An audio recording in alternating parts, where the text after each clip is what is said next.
Bonjour, dans cette vidéo, nous allons apprendre à calculer la longueur d'un des côtés d'un triangle en utilisant le théorème de Thalès dans la configuration en papillon. Dans cette configuration, il faut bien comprendre que les deux triangles sont toujours semblables, mais simplement ils ne sont plus emboîtés, mais ils sont disposés autrement. On peut voir un peu comme la forme d'un papillon. Voyons l'énoncé. Les droites BD et AE se coupent en C.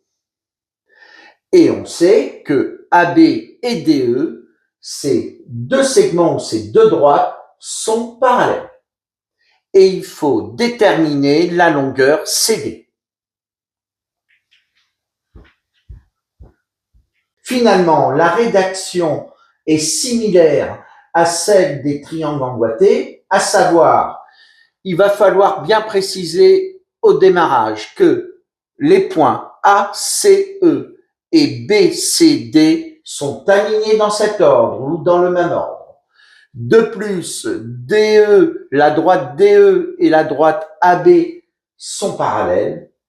D'après le théorème de Thalès, on a les rapports suivants. CE sur CA égale CD sur CB égale DE sur AB.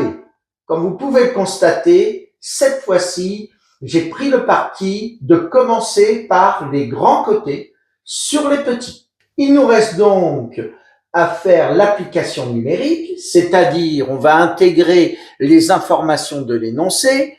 CE mesure 8 cm, 8 sur CA 2 cm, 8 divisé par 2, égale CD, c'est la longueur que nous cherchons, divisé par CB, qui est égal à 3. Je note pas le troisième rapport puisque nous n'avons aucune information.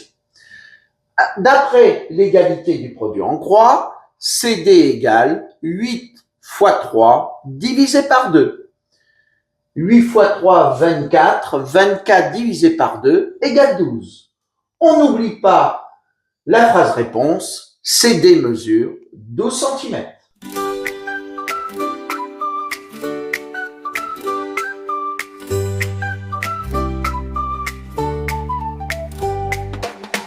Up to the sun so bright, sky so blue, everything's right. Birds singing, trees sway slow.